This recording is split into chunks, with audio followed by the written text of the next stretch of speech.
Chapter 5. Raskolnikov was already entering the room.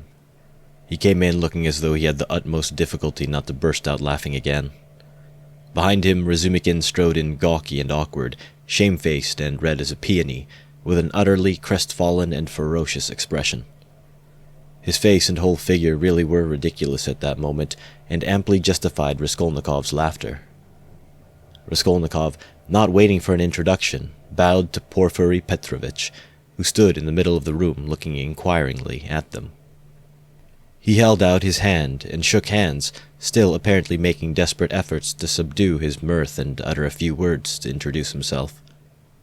But he had no sooner succeeded in assuming a serious air and muttering something when he suddenly glanced again as though accidentally at Razumikin and could no longer control himself. His stifled laughter broke out the more irresistibly the more he tried to restrain it.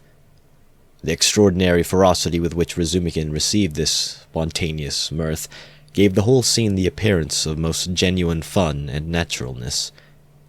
Razumikin strengthened this impression, as though on purpose. "Fool! You fiend!"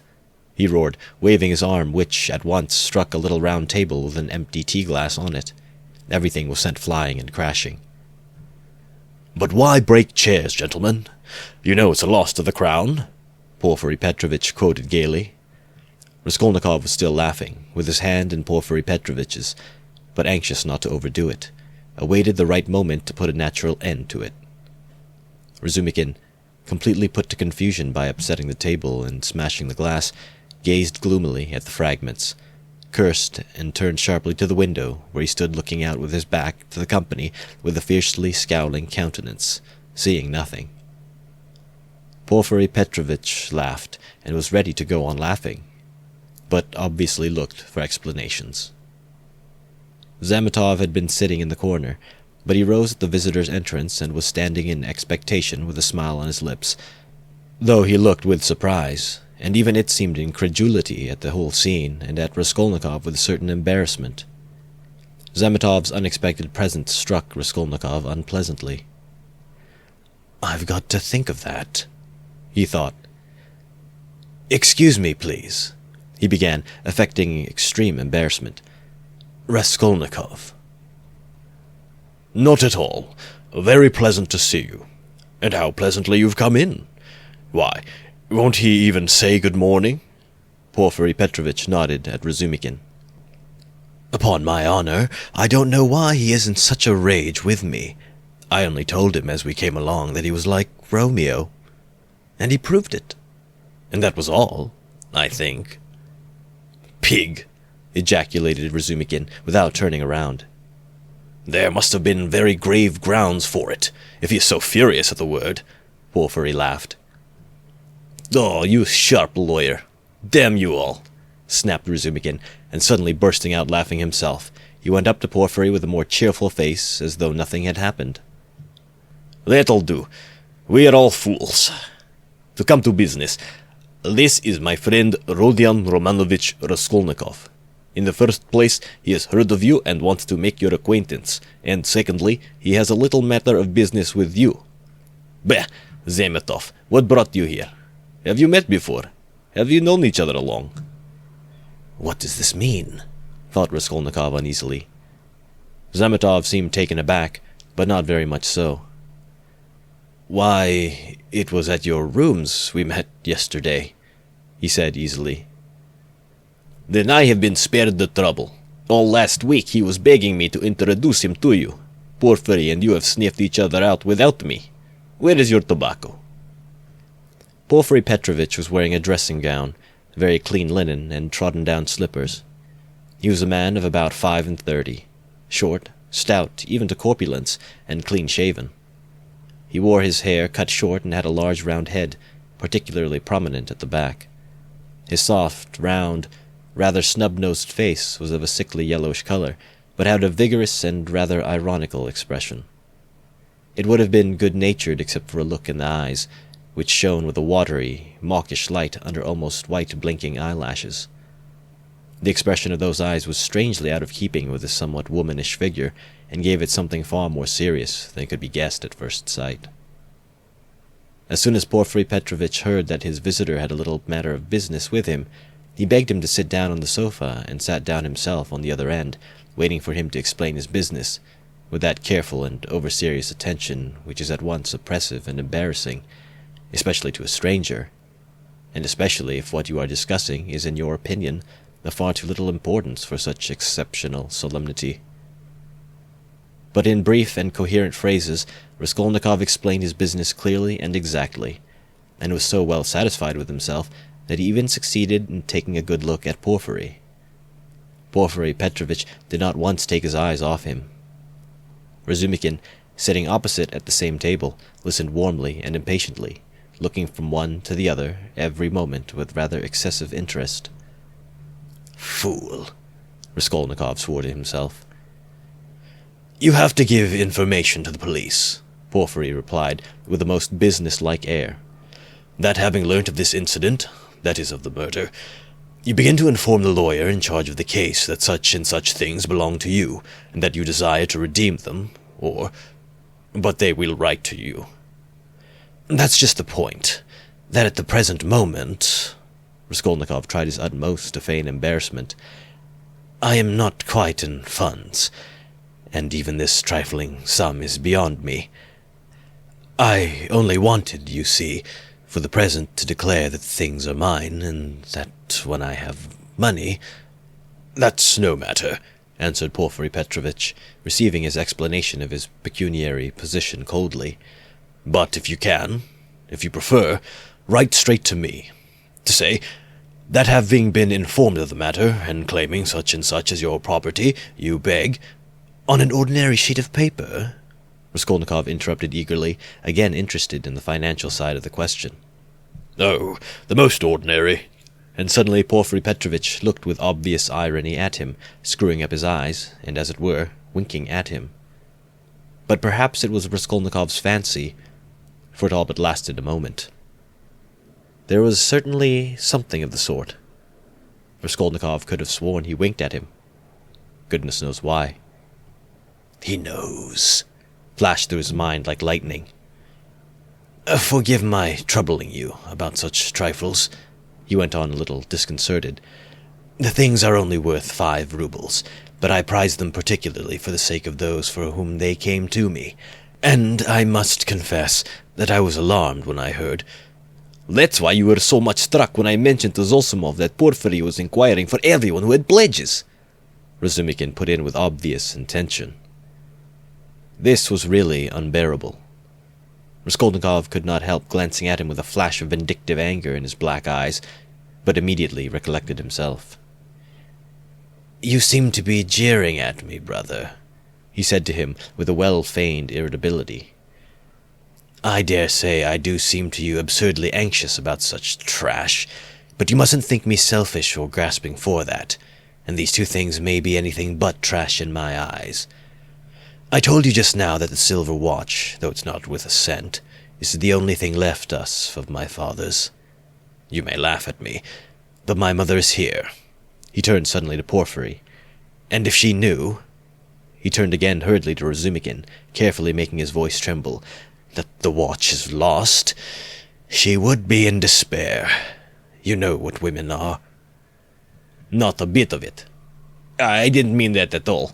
Quite the contrary," shouted Razumikin, distressed. "Was it right? Was it natural? Did I overdo it?"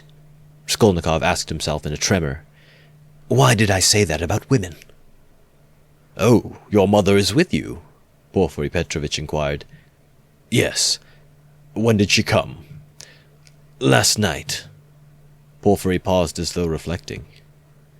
"Your things would not in any case be lost," he went on calmly and coldly.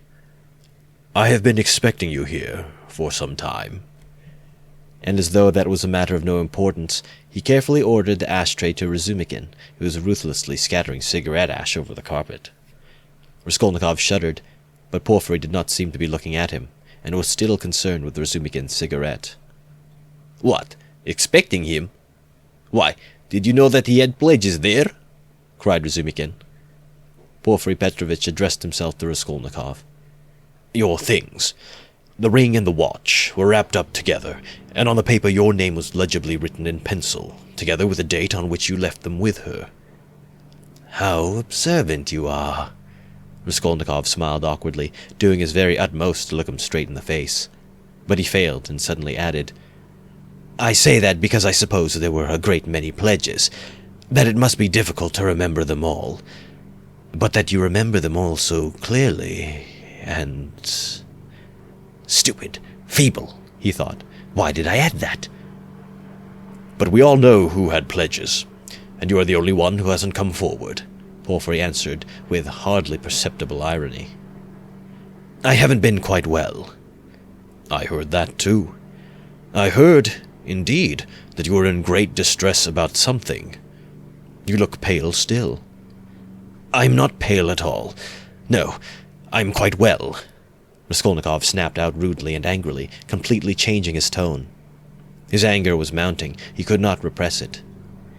"And in my anger I shall betray myself," flashed through his mind again. "Why are they torturing me?" "Not quite well," Razumikin caught him up. "What next? He was unconscious and delirious all yesterday. Would you believe, Porfiry, as soon as our backs were turned, he dressed, though he could hardly stand, and gave us the slip and went off on a spree somewhere till midnight, delirious all the time. Would you believe it? Extraordinary." "Really delirious? You don't say so." Porfiry shook his head in a womanish way. "Nonsense! Don't you believe it? But you don't believe it anyway," Raskolnikov let slip in his anger, but Porfiry Petrovitch did not seem to catch those strange words.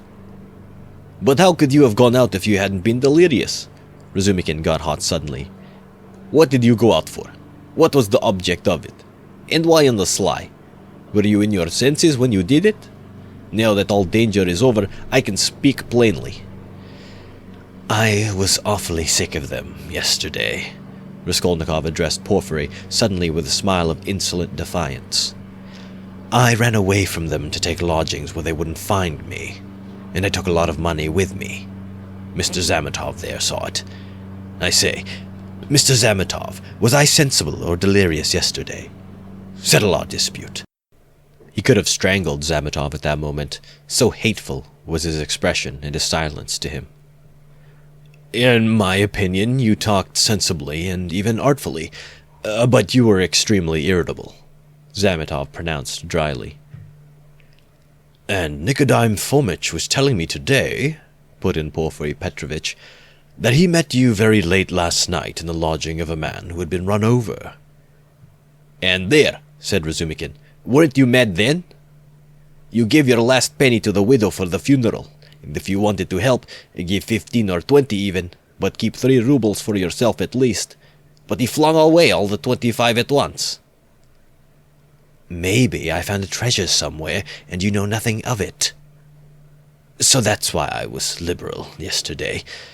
Mr. Zametov knows I found a treasure. Excuse us, please, for disturbing you for half an hour with such trivialities," he said, turning to Porfiry Petrovitch with trembling lips. "We are boring you, aren't we?" "Oh no, quite the contrary, quite the contrary.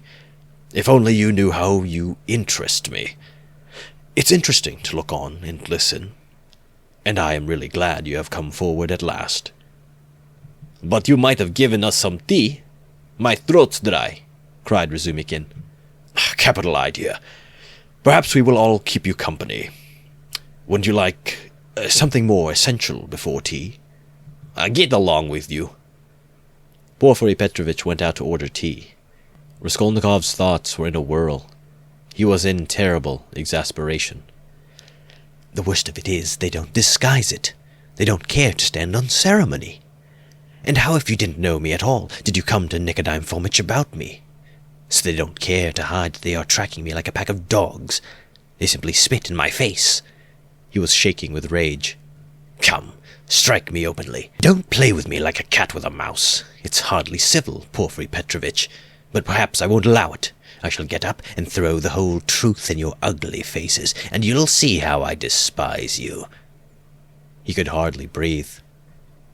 "And what if it's only my fancy? What if I am mistaken, and through inexperience I get angry and don't keep up my nasty part? Perhaps it's all unintentional. All their phrases are the usual ones, but there's something about them. It all might be said, but there is something. Why did he say bluntly, with her? Why did Zametov add that I spoke artfully? Why did they speak in that tone? Yes, the tone. Razumikin is sitting here. Why does he see nothing? That innocent blockhead never does see anything. Feverish again. Did Porfiry wink at me just now? Of course, it's nonsense. What could he wink for? Are they trying to upset my nerves, or are they teasing me? Either it's ill fancy, or they know. Even Zametov is rude. Is Zametov rude? Zametov has changed his mind. I foresaw he would change his mind. He's at home here, while it's my first visit. Porfiry does not consider him a visitor, sits with his back to him. They're as thick as thieves, no doubt, over me. Not a doubt they were talking about me before we came. Do they know about the flat? If only they'd make haste. When I said that I ran away to take a flat, he let it pass. I put that in cleverly about a flat. It may be of use afterwards. Delirious indeed. He knows all about last night. He didn't know of my mother's arrival. The hag had written the date on in pencil. You are wrong. You won't catch me. There are no facts. It's all supposition. You produce facts. The flat event isn't a fact, but delirium. I know what to say to them. Do they know about the flat? I won't go without finding out. What did I come for? But I'm being angry now. Maybe it's a fact. Fool, how irritable I am. Perhaps that's right. To play the invalid. He is feeling me. He'll try to catch me. Why did I come? All this flashed like lightning through his mind. Porfiry Petrovitch returned quickly. He became suddenly more jovial. Your party yesterday, brother, has left my head rather... and I am out of sorts altogether, he began in quite a different tone, laughing to Razumikin. Was it interesting? I left you yesterday at the most interesting point. Who got the best of it? No one, of course. They got on to everlasting questions, floated off into space. Only fancy, Rodya, what we got on to yesterday, whether there is such a thing as crime. I told you that we talked our heads off. What is there strange? It's an everyday social question, Raskolnikov answered casually. The question wasn't put quite like that, observed Porfiry. Not quite, that's true, Razumikin agreed at once, getting warm and hurried as usual. Listen, Rodion, and tell us your opinion. I want to hear it. I was fighting tooth and nail with them and wanted you to help me. I told them you were coming. It began with the socialist doctrine. You know their doctrine. Crime is a protest against the abnormality of the social organization and nothing more.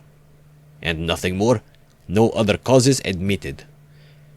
You are wrong there, cried Porfiry Petrovitch. He was noticeably animated and kept laughing as he looked at Razumikin, which made him more excited than ever. Nothing is admitted, Razumikin interrupted with heat. I am not wrong. I'll show you their pamphlets. Everything with them is the influence of environment, and nothing else. Their favorite phrase, from which it follows that if society is normally organized, all crime will cease at once, since there will be nothing to protest against and all men will become righteous in one instant. Human nature is not taken into account. It is excluded. It's not supposed to exist. They don't recognize that humanity, developing by a historical living process, will become at last a normal society. But they believe that a social system that has come out of some mathematical brain is going to organize all humanity at once and make it just and sinless in an instant, quicker than any living process. That's why they instinctively dislike history. Nothing but ugliness and stupidity in it, and they explain it all as stupidity. That's why they so dislike the living process of life. They don't want a living soul. The living soul demands life. The soul won't obey the rules of mechanics. The soul is an object of suspicion. The soul is retrograde. But what they want, though it smells of death, and can be made of India rubber, at least is not alive, has no will, is servile, and won't revolt. And it comes in the end to their reducing everything to the building of walls and the planning of rooms and passages in a phalanstery. The phalanstery is ready indeed, but your human nature is not ready for the phalanstery. It wants life. It hasn't completed its vital process. It's too soon for the graveyard. You can't skip over nature by logic. Logic presupposes 3 possibilities, but there are millions. Cut away a million and reduce it all to the question of comfort. That's the easiest solution of the problem. It's seductively clear, and you mustn't think about it. That's the great thing. You mustn't think. The whole secret of life in 2 pages of print. Now he is off, beating the drum. Catch hold of him, do, laughed Porfiry. Can you imagine? He turned to Raskolnikov. 6 people holding forth like that last night, in one room, with punch as a preliminary. No, brother, you are wrong. Environment accounts for a great deal in crime. I can assure you of that. Oh, I know it does. But just tell me, a man of 40 violates a child of 10. Was it environment drove him to it? Well, strictly speaking, it did, Porfiry observed with noteworthy gravity. A crime of that nature may be very well ascribed to the influence of environment. Razumikin was almost in a frenzy. Oh, if you like, he roared. I'll prove to you that your white eyelashes may very well be ascribed to the Church of Ivan the Great's being 250 feet high, and I will prove it clearly, exactly, progressively, and even with a liberal tendency. I undertake to. Will you bet on it? Done. Let's hear, please, how he will prove it. He is always humbugging. Confound him, cried Razumikin, jumping up and gesticulating. What's the use of talking to you? He does all that on purpose. You don't know him, Rodion. He took their side yesterday, simply to make fools of them. And the things he said yesterday, and they were delighted. He can keep it up for a fortnight together. Last year he persuaded us that he was going into a monastery. He has stuck to it for 2 months. Not long ago he took it into his head to declare that he was going to get married, that he had everything ready for the wedding. He ordered new clothes indeed. We all begin to congratulate him. There was no bride, nothing, all pure fantasy. Ah, you are wrong. I got the clothes before. It was the new clothes, in fact, that made me think of taking you in. Are you such a good dissembler? Raskolnikov asked carelessly. You wouldn't have supposed it, eh? Wait a bit. I shall take you in too. No, I'll tell you the truth. All these questions about crime, environment, children, recalled to my mind an article of yours which interested me at the time. On crime, or something of the sort. I forget the title. I read it with pleasure 2 months ago in the Periodical Review. My article? In the Periodical Review? Raskolnikov asked in astonishment. I certainly did write an article upon a book 6 months ago when I left the university, but I sent it to the Weekly Review. But it came out in the periodical. And the Weekly Review ceased to exist, so that's why it wasn't printed at the time. That's true, but when it ceased to exist, the Weekly Review was amalgamated with the periodical, and so your article appeared 2 months ago in the latter. Didn't you know? Raskolnikov had not known. Why, you might get some money out of them for the article. What a strange person you are. You lead such a solitary life that you know nothing of matters that concern you directly. It's a fact, I assure you. Bravo, Rodya! I knew nothing about it either, cried Razumikin. I'll run today to the reading room and ask for the number. 2 months ago? What was the date? It doesn't matter, though. I will find it. Think of not telling us. How did you find out that article was mine? It's only signed with an initial. I only learnt it by chance the other day, through the editor. I know him. I was very much interested. I analyzed, if I remember, the psychology of a criminal before and after the crime. Yes, and you maintain that the perpetration of a crime is always accompanied by illness. Very, very original.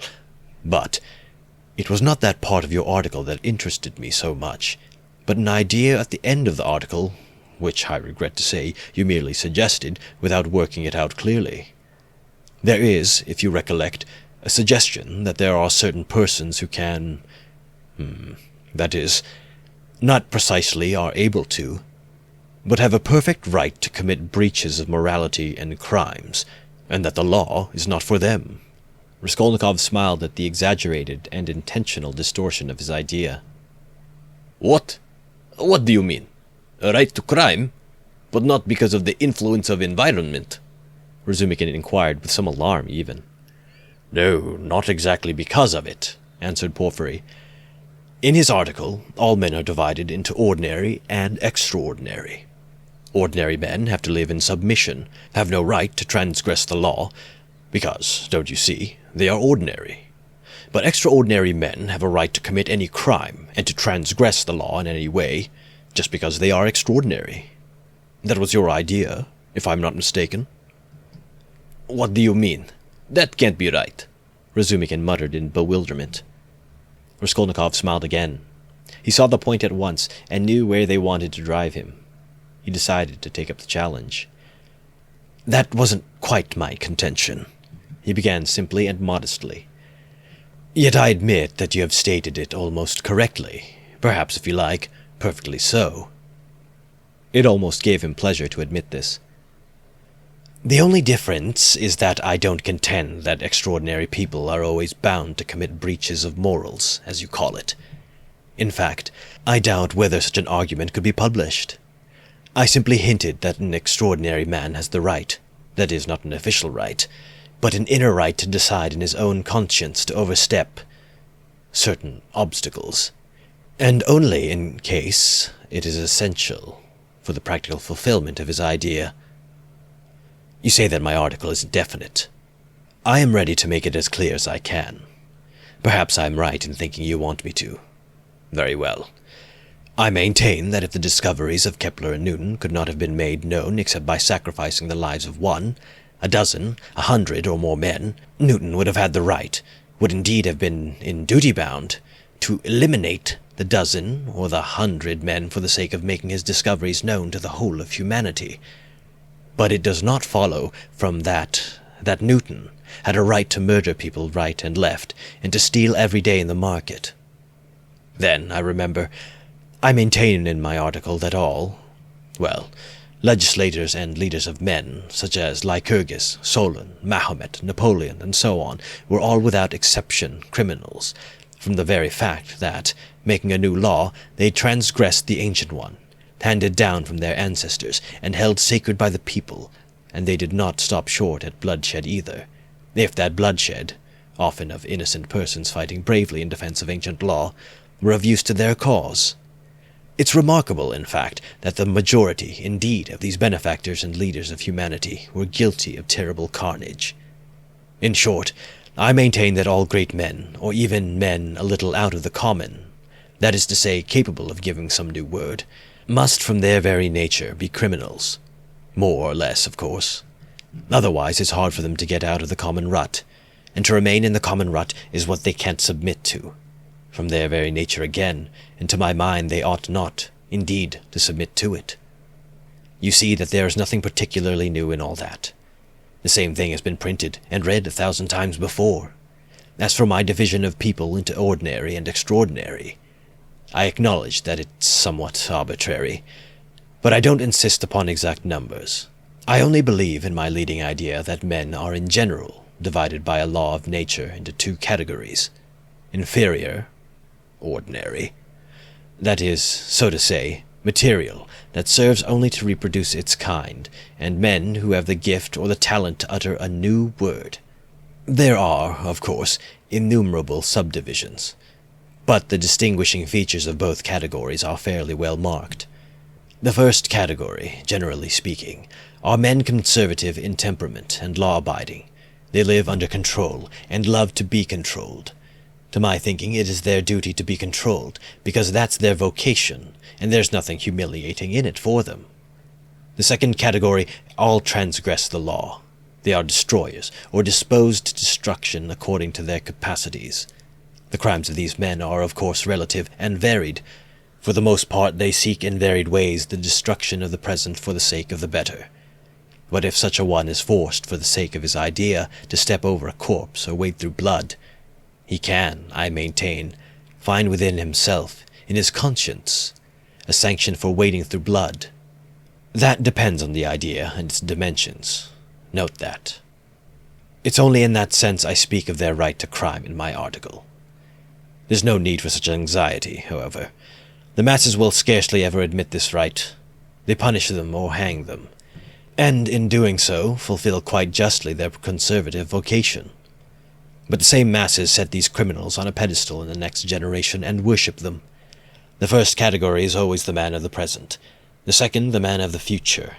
The first preserve the world and people it. The second move the world and lead it to its goal. Each class has an equal right to exist. In fact, all have equal rights with me. And, vive la guerre éternelle, till the New Jerusalem, of course. Then you believe in the New Jerusalem, do you? I do, Raskolnikov answered firmly.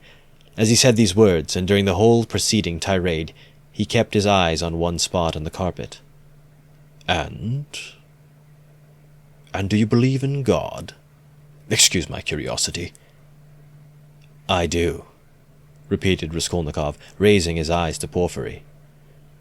And do you believe in Lazarus's rising from the dead? I do. Why do you ask all this? You believe it literally? Literally. You don't say so. I asked from curiosity. Excuse me. But let us go back to the question. They are not always executed. Some, on the contrary, triumph in their lifetime. Oh yes, some attain their ends in this life, and then they begin executing other people. If it's necessary. Indeed, for the most part they do. Your remark is very witty. Thank you. But tell me this. How do you distinguish those extraordinary people from the ordinary ones? Are there signs at their birth? I feel there ought to be more exactitude, more external definition. Excuse the natural anxiety of a practical law-abiding citizen, but couldn't they adopt a special uniform, for instance? Couldn't they wear something, be branded in some way? For you know, if confusion arises, and a member of one category imagines that he belongs to the other, begins to eliminate obstacles, as you so happily expressed it, then, oh, that very often happens. That remark is wittier than the other. Thank you. No reason not to. But take note that the mistake can only arise in the first category, that is among the ordinary people.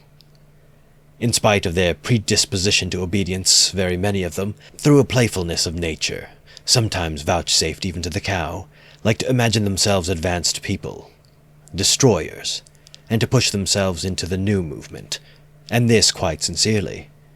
Meanwhile, the really new people are very often unobserved by them, or even despised as reactionaries of groveling tendencies. But I don't think there's any considerable danger here, and you really need not be uneasy, for they never go very far. Of course, they might have a thrashing sometimes for letting their fancy run away with them, and to teach them their place, but no more. In fact, even this isn't necessary, as they castigate themselves, for they are very conscientious. Some perform this service for one another, and others chastise themselves with their own hands. They will impose various public acts of penitence upon themselves with a beautiful and edifying effect.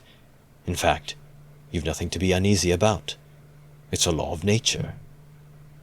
Well, you certainly set my mind more at rest on that score, but there's another thing that worries me. Tell me, please, are there many people who have the right to kill others? These extraordinary people? I am ready to bow down to them, of course, but you must admit it's alarming, if there are a great many of them, eh? Oh, you needn't worry about that either, Raskolnikov went on in the same tone. People with new ideas, people with the faintest capacity for saying something new, are extremely few in number. Extraordinarily so, in fact. One thing only is clear, that the appearance of all these grades and subdivisions of men must follow with unfailing regularity some law of nature. That law, of course, is unknown at present, but I'm convinced that it exists, and one day may become known. The vast mass of mankind is mere material, and only exists in order by some great effort, by some mysterious process, by means of some crossing of races and stocks, to bring into the world at last, perhaps 1 man out of 1,000 with a spark of independence. 1 in 10,000, perhaps. I speak roughly, approximately. Is born with some independence, and with still greater independence 1 in 100,000. The man of genius is 1 of millions, and the great geniuses, the crown of humanity, appear on earth perhaps 1 in many thousand millions. In fact, I have not peeped into the retort in which all this takes place, but there certainly is and must be a definite law. It cannot be a matter of chance. "Why are you both joking?" Razumikin cried at last. "There you sit, making fun of one another. Are you serious, Rodya?" Raskolnikov raised his pale and almost mournful face and made no reply. And the unconcealed, persistent, nervous and discourteous sarcasm of Porfiry seemed strange to Razumikin beside that quiet and mournful face. "Well, brother, if you are really serious, you are right, of course, in saying that it's not new, that it's like what we've read and heard 1,000 times already. But what is really original in all this, and is exclusively your own, to my horror, is that you sanction bloodshed in the name of conscience. And, excuse my saying so, with such fanaticism. That, I take it, is the point of your article. But that sanction of bloodshed by conscience is, to my mind, more terrible than the official, legal sanction of bloodshed." "You are quite right. It is more terrible," Porfiry agreed. "Yes, you must have exaggerated. There is some mistake. I shall read it. You can't think that. I shall read it." "All that is not in the article. There's only a hint of it," said Raskolnikov. Yes, Porfiry couldn't sit still. "Your attitude to crime is pretty clear to me now. But... excuse me for my impertinence. You see, you've removed my anxieties to the 2 grades getting mixed. But there are various practical possibilities that make me uneasy. What if some man or youth imagines that he is Lycurgus or Mahomet, a future one, of course, and suppose he begins to remove all obstacles. He has some great enterprise before him and needs money for it, and tries to get it. Do you see?" Zemetov gave a sudden guffaw in his corner. Raskolnikov did not even raise his eyes to him. "I must admit," he went on calmly, "that such cases certainly must arise. The vain and foolish are particularly apt to fall into that snare. Young people, especially." "Yes, you see. Well, then?" "What then?" Raskolnikov smiled in reply. "That's not my fault. So it is, and so it always will be. He said just now," he nodded at Razumikin, "that I sanction bloodshed. Society is too well protected by prisons, banishment, criminal investigators, penal servitude. There's no need to be uneasy. You have but to catch the thief." "And what if we do catch him?" "Then he gets what he deserves." "You are certainly logical. But what of his conscience?" "Why do you care about that?" "Simply from humanity. If he has a conscience, he will suffer for his mistake. That will be his punishment, as well as the prison." "But the real geniuses," asked Razumikin, frowning, "those who have the right to murder, aren't they to suffer at all, even for the blood they've shed?" "Why the word ought? It's not a matter of permission or prohibition. He will suffer it if he is sorry for his victim. Pain and suffering are always inevitable for a large intelligence and a deep heart. The really great men must, I think, have great sadness on earth," he added dreamily, not in the tone of the conversation. He raised his eyes, looked earnestly at them all, smiled, and took his cap. He was too quiet by comparison with his manner at his entrance, and he felt this. Everyone got up. "Well, you may abuse me, be angry with me, if you like," Porfiry Petrovitch began again, But I can't resist. Allow me one little question. There's just one little notion I want to express, simply that I may not forget it." "Very good. Tell me your little notion." Raskolnikov stood, waiting, pale and grave before him. "Well, you see, I really don't know how to express it properly. It's a playful, psychological idea. When you were writing your article, surely you couldn't have helped fancying yourself, just a little, an extraordinary man, uttering a new word in your sense. That's so, isn't it?" "Quite possibly," Raskolnikov answered contemptuously. Razumikin made a movement. "And, if so, could you bring yourself in case of worldly difficulties and hardship, or for some service to humanity, to overstep obstacles? For instance, to rob and murder?" Then again he winked with his left eye, and laughed noiselessly, just as before. "If I did, I certainly should not tell you," Raskolnikov answered with defiant and haughty contempt. "No, I was only interested on your account of your article, from a literary point of view." "Phew! How obvious and insolent that is," Raskolnikov thought with repulsion. "Allow me to observe," he answered dryly, "that I don't consider myself a Mahomet or a Napoleon, nor any personage of that kind, and not being one of them, I cannot tell you how I should act." "Oh, come, don't we all think ourselves Napoleons now in Russia?" Porfiry Petrovitch said with alarming familiarity. Something peculiar betrayed itself in the very intonation of his voice. "Perhaps it was one of these future Napoleons who did for Alyona Ivanovna last week," Zametov blurted out from the corner. Raskolnikov did not speak, but looked firmly and intently at Porfiry. Razumikin was scowling gloomily. He seemed before this to be noticing something. He looked angrily around. There was a minute of gloomy silence. Raskolnikov turned to go. "Are you going already?" Porfiry said amiably, holding out his hand with excessive politeness. "Very, very glad of your acquaintance. As for your request, have no uneasiness. Write just as I told you, or, better still, come to me there yourself in a day or two. Tomorrow, indeed. I shall be there at 11 o'clock for certain. We'll arrange it all. We'll have a talk. As one of the last to be there, you might perhaps be able to tell us something," he added with a most good-natured expression. "You want to cross-examine me officially in due form?" Raskolnikov asked sharply. "Oh, why? That's not necessary for the present. You misunderstand me. I lose no opportunity, you see. And I've talked with all who had pledges. I obtained evidence from some of them, and you are the last. Oh yes, by the way," he cried, seemingly suddenly delighted, "I just remember. What was I thinking of?" He turned to Razumikin. "You were talking my ears off about that Nikolai, of course. I know very well." He turned to Raskolnikov. "That the fellow's innocent. But what is one to do? We had to trouble Dmitri too. This is the point. This is all. When you went up the stairs, it was past 7, wasn't it?" "Yes," answered Raskolnikov, with an unpleasant sensation at the very moment he spoke that he need not have said it. "Then, when you went upstairs between 7 and 8, didn't you see in a flat that stood open on the second story? Do you remember? 2 workmen, or at least one of them. They were painting there. Didn't you notice them? It's very, very important for them."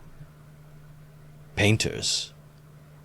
No, I didn't see them," Raskolnikov answered slowly, as though ransacking his memory, while at the same instant he was racking every nerve, almost swooning with anxiety, to conjecture as quickly as possible where the trap lay, and not to overlook anything. "No, I didn't see them. And I don't think I noticed a flat like that open. But on the 4th story, I remember now that someone was moving out of the flat opposite. Alyona Ivanovna's, I remember. I remember it clearly. Some porters were carrying out a sofa, and they squeezed me against the wall. But painters... No, I don't remember that there were any painters. And I don't think that there was a flat open anywhere." No, there wasn't. What do you mean? Razumikin shouted suddenly, as though he had reflected and realized. Why, it was on the day of the murder the painters were at work, and he was there 3 days before. What are you asking? Phew, I have muddled it. Porphyry slapped himself on the forehead. Deuce take it. This business is turning my brain. He addressed Raskolnikov somewhat apologetically. It would be such a great thing for us to find out whether anyone had seen them between 7 and 8 at the flat, so I fancied you could perhaps have told us something. But I quite muddled it. Then you should be more careful, Razumikin observed grimly. The last words were uttered in the passage. Porphyry Petrovitch saw them to the door with excessive politeness. They went out into the street gloomy and sullen, and for some steps they did not say a word. Raskolnikov drew a deep breath. Chapter 6. I don't believe it. I can't believe it, repeated Razumikin, trying in perplexity to refute Raskolnikov's arguments. They were by now approaching Bakaliev's lodgings, where Pulcheria Alexandrovna and Dunya had been expecting them a long while. Razumikin kept stopping on the way in the heat of discussion, confused and excited by the very fact that they were, for the very first time, speaking openly about it. "Don't believe it, then," answered Raskolnikov with a cold, careless smile. "You were noticing nothing as usual, but I was weighing every word." You are suspicious. That is why you weighed their words. Certainly, I agree. Porphyry's tone was rather strange, and still more than that wretch Zametov. You are right. There was something about him. But why? Why? He has changed his mind since last night. Quite the contrary. If they had that brainless idea, they would do their utmost to hide it and conceal their cards, so as to catch you afterwards. But it was all impudent and careless. If they had had facts, I mean real facts, or at least grounds for suspicion, then they would certainly have tried to hide their game in the hope of getting more. But they have no facts, not one. It is all a mirage, all ambiguous, simply a floating idea. So they try to throw me out by impudence. And perhaps he was irritated at having no facts and blurted it out in his vexation. Or perhaps he has some plan. He seems an intelligent man. Perhaps he wanted to frighten me by pretending to know. They have a psychology of their own, brother. But it is loathsome explaining it all. Stop. And it's all insulting. I understand you. But since we have spoken openly now, I will own now frankly that I noticed it in them long ago, this idea. Of course, the merest hint only, an insinuation. But why an insinuation even? How dare they? What foundation have they? If only you knew how furious I have been. Think only. Simply because a poor student unhinged by poverty and hypochondria on the eve of a severe delirious illness, suspicious, vain, proud, who has not seen a soul to speak to for months, in rags and in boots without soles, has to face some wretched policemen and put up with their insolence, and the unexpected debt thrust under his nose, the IOU presented by Chebarov, the new paint, 30 degrees Reaumur, and a stifling atmosphere, a crowd of people, the talk about the murder of a person where he had just been before, and all that on an empty stomach. He might well have a fainting fit. And that is what they found it all on. Damn them. I understand how annoying it is, but in your place, Rodya, I would laugh at them, or better still, spit in their ugly faces, and spit 12 times in all directions.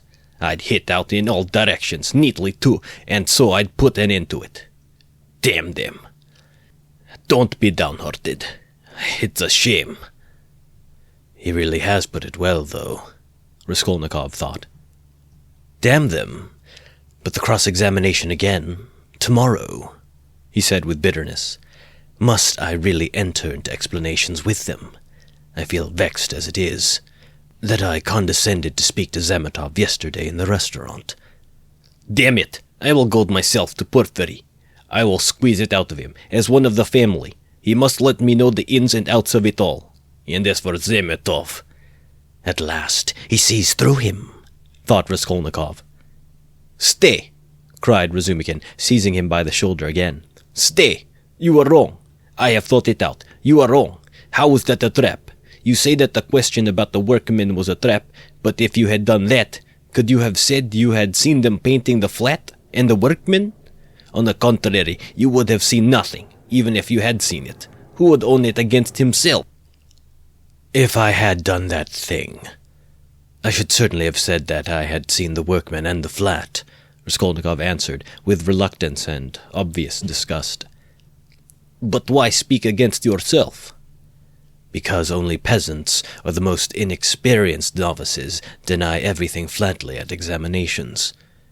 If a man is ever so little developed and experienced, he will certainly try to admit all the external facts that can't be avoided, but will seek other explanations of them, will introduce some special, unexpected turn that will give them another significance and put them in another light. Porphyry might well reckon that I should be sure to answer so, and say I had seen them to give them an air of truth, and then make some explanation. "But he would have told you at once that the workmen could not have been there 2 days before, and that therefore you must have been there on the day of the murder at 8 o'clock, and so he would have caught you over a detail." Yes, that is what he was reckoning on, that I should not have time to reflect, and should be in a hurry to make the most likely answer, and so would forget that the workmen could not have been there 2 days before. "But how could you forget it?" Nothing easier. It is in such stupid things clever people are most easily caught. The more cunning a man is, the less he suspects that he will be caught in a simple thing. The more cunning a man is, the simpler the trap he must be caught in. Porphyry is not such a fool as you think. "He is a knave, then, if that is so." Raskolnikov could not help laughing, but at the very moment he was struck by the strangeness of his own frankness and the eagerness with which he had made this explanation, though he had kept up all the preceding conversation with gloomy repulsion, obviously with a motive from necessity. "I am getting a relish for certain aspects," he thought to himself, but almost at the same time he became suddenly uneasy, as though an unexpected and alarming idea had occurred to him. His uneasiness kept on increasing. They had just reached the entrance to Bakaliev's. "Go in alone," said Raskolnikov suddenly. "I will be back directly." "Where are you going?" "Why, we are just here." "I can't help it. I will come in half an hour. Tell them." "Say what you like. I will come with you." "You two want to torture me?" he screamed, with such bitter irritation, such despair in his eyes, that Razumikin's hands dropped. He stood for some time on the steps, looking gloomily at Raskolnikov, striding rapidly away in the direction of his lodging. At last, gritting his teeth and clenching his fist, he swore he would squeeze Porphyry like a lemon that very day, and went up the stairs to reassure Pulcheria Alexandrovna, who was by now alarmed at their long absence. When Raskolnikov got home, his hair was soaked with sweat, and he was breathing heavily. He went rapidly up the stairs, walked into his unlocked room, and at once fastened the latch. Then, in senseless terror, he rushed to the corner, to that hole under the paper where he had put the things, put his hand in, and for some minutes felt carefully in the hole, in every crack and fold of the paper. Finding nothing, he got up and drew a deep breath. As he was reaching the steps of Bakaliev's, he suddenly fancied that something, a chain, a stud, or even a bit of paper in which they had been wrapped with the old woman's handwriting on it, might somehow have slipped out and been lost in some crack, and then might suddenly turn up as unexpected, conclusive evidence against him. He stood as though lost in thought, and a strange, humiliated, half-senseless smile strayed on his lips. He took his cap at last and went quietly out of the room. His ideas were all tangled. He went dreamily through the gateway. "Here he is himself," shouted a loud voice. He raised his head. The porter was standing at the door of his little room and was pointing him out to a short man who looked like an artisan, wearing a long coat and a waistcoat, and looking at a distance remarkably like a woman. He stooped, and his head in a greasy cap hung forward. From his wrinkled, flabby face he looked over 50. His little eyes were lost in fat, and they looked out grimly, sternly, and discontentedly.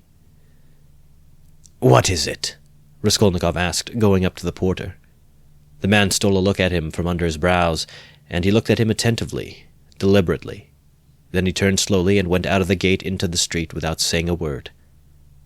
"What is it?" cried Raskolnikov. Why, he there was asking whether a student lived here.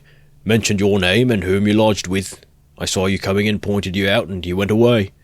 It's funny."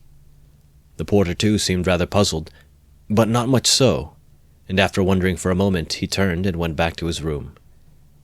Raskolnikov ran after the stranger, and at once caught sight of him walking along the other side of the street, with the same even, deliberate step, with his eyes fixed on the ground, as though in meditation.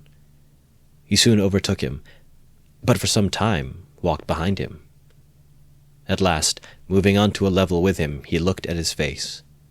The man noticed him at once, looked at him quickly, but dropped his eyes again, and so they walked for a minute side by side without uttering a word. "You were inquiring for me? Of the porter?"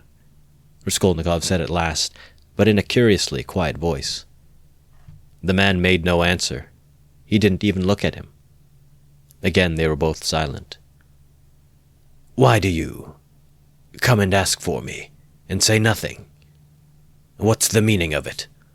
Raskolnikov's voice broke, and he seemed unable to articulate the words clearly.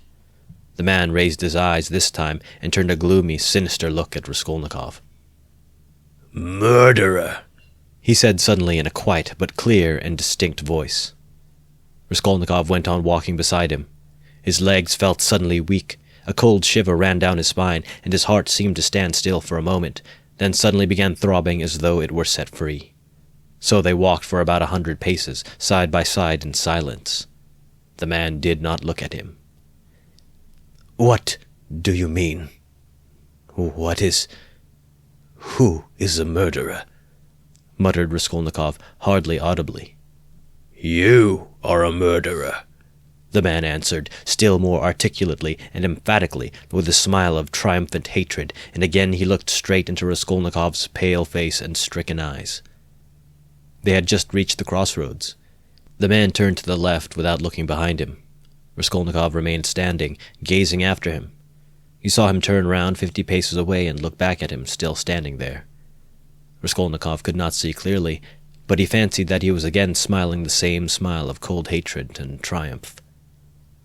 With slow, faltering steps, with shaking knees, Raskolnikov made his way back to his little garret, feeling chilled all over. He took off his cap and put it on the table, and for 10 minutes he stood without moving.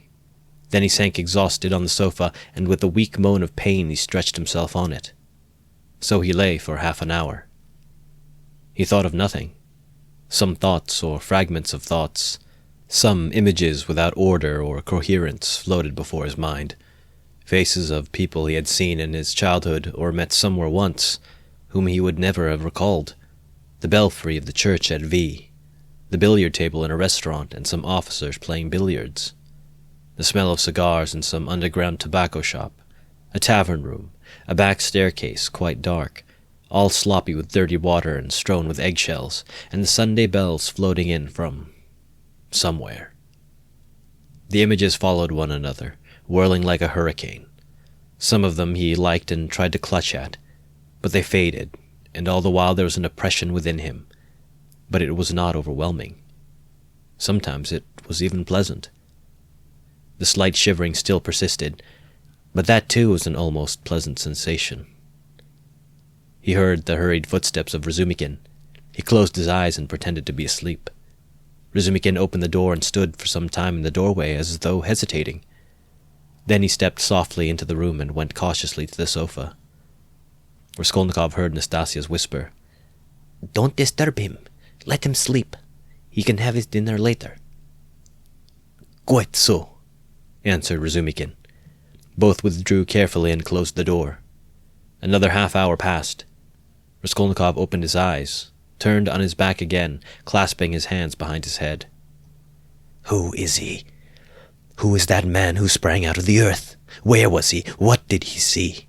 He has seen it all, that's clear. Where was he then? And from where did he see? Why has he only now sprung out of the earth? And how could he see? Is it possible?" Continued Raskolnikov, turning cold and shivering. And the jewel case Nikolai found behind the door, was that possible? A clue? You miss an infinitesimal line, and you can build it into a pyramid of evidence. A fly flew by and saw it. Is it possible? He felt with sudden loathing how weak, how physically weak he had become. I ought to have known it, he thought with a bitter smile. And how dared I, knowing myself, knowing how I should be, take up an axe and shed blood? I ought to have known beforehand. Ah, but I did know, he whispered in despair. At times he came to a standstill at some thought. No, those men are not made so.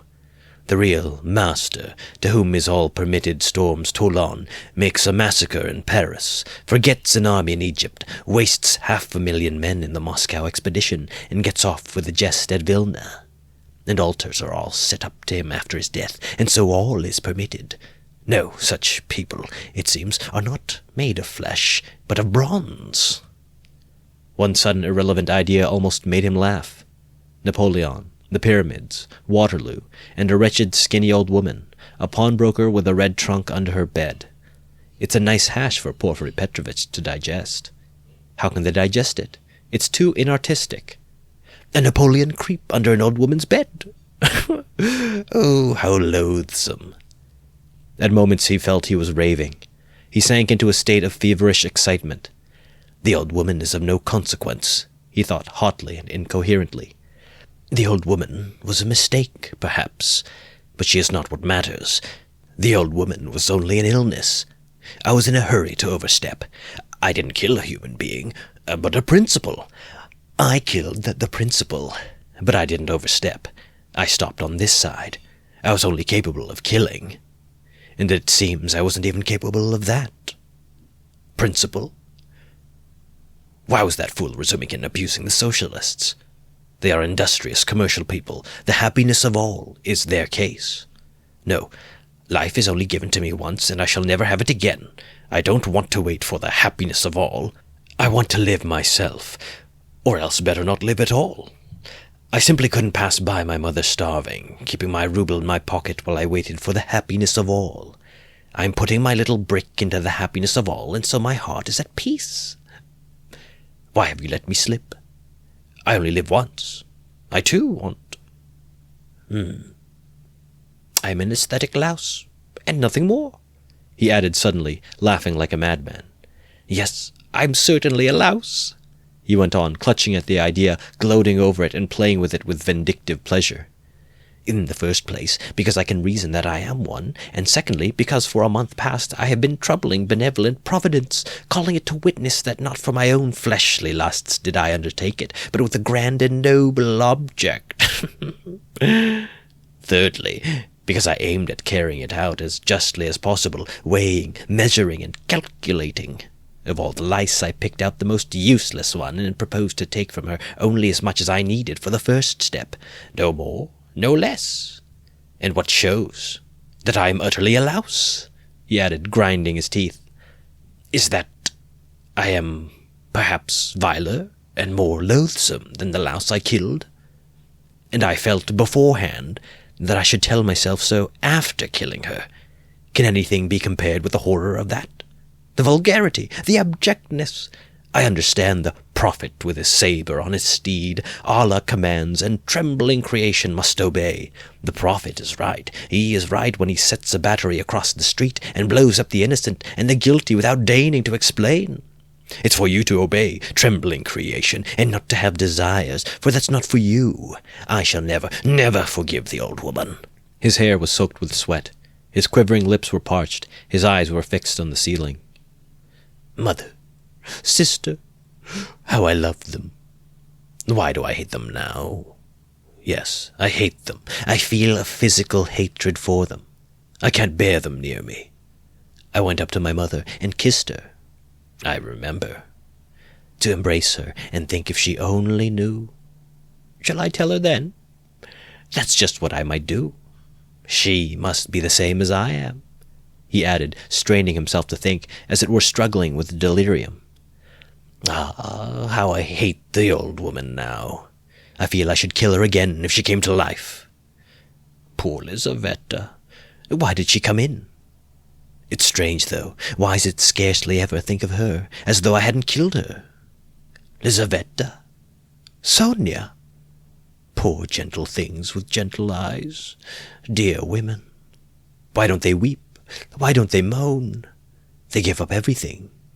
Their eyes are soft and gentle. Sonia. Sonia. Gentle Sonia. He lost consciousness. It seemed strange to him that he didn't remember how he got into the street. It was late evening. The twilight had fallen, and the full moon was shining more and more brightly, but there was a peculiar breathlessness in the air. There were crowds of people in the street. Workmen and business people were making their way home. Other people had come out for a walk. There was a smell of mortar, dust, and stagnant water. Raskolnikov walked along, mournful and anxious. He was distinctly aware of having coming out with a purpose, of having to do something in a hurry, but what it was he had forgotten. Suddenly he stood still and saw a man standing on the other side of the street, beckoning to him. He crossed over to him, but at once the man turned and walked away with his head hanging, as though he had made no sign to him. Stay? Did he really beckon? Raskolnikov wondered, but he tried to overtake him. When he was within 10 paces he recognized him and was frightened. It was the same man with stooping shoulders and the long coat. Raskolnikov followed him at a distance. His heart was beating. They went down a turning. The man still did not look around. Does he know I'm following him? Thought Raskolnikov. The man went into the gateway of a big house. Raskolnikov hastened to the gate and looked in to see whether he would look around and sign to him. In the courtyard the man did turn round and again seemed to beckon him. Raskolnikov at once followed him into the yard, but the man was gone. He must have gone up the first staircase. Raskolnikov rushed after him. He heard slow, measured steps 2 flights above. The staircase seemed strangely familiar. He reached the window on the first floor. The moon shone through the panes with a melancholy and mysterious light. Then he reached the second floor. Bah! This is the flat where the painters were at work. But how was it he did not recognize it at once? The steps of the man above had died away. So he must have stopped or hidden somewhere. He reached the 3rd story. Should he go on? There was a stillness that was dreadful, but he went on. The sound of his own footsteps scared and frightened him. How dark it was. The man must be hiding in some corner here. Ah! The flat was standing wide open. He hesitated and went in. It was very dark and empty in the passage, as though everything had been removed. He crept on tiptoe into the parlor, which was flooded with moonlight. Everything there was as before. The chairs, the looking-glass, the yellow sofa, and the pictures in the frames. A huge round copper-red moon looked in at the windows. It's the moon that makes it so still, weaving some mystery. He stood and waited a long while, and the more silent the moonlight, the more violently his heart beat, till it was painful.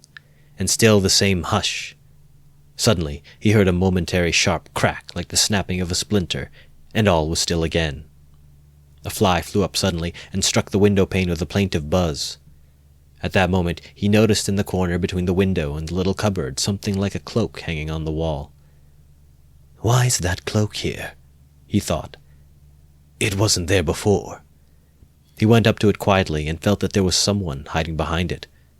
He cautiously moved the cloak and saw, sitting on a chair in the corner, the old woman bent double so that he couldn't see her face. But it was she. He stood over her. She is afraid, he thought. He stealthily took the axe from the noose and struck her 1 blow, then another on the skull. But strange to say, she did not stir, as though she were made of wood. He was frightened, bent down nearer and tried to look at her, but she too bent her head lower. He bent right down to the ground and peeped up into her face from below. He peeped and turned cold with horror. The old woman was sitting and laughing, shaking with noiseless laughter, doing her utmost that he should not hear it.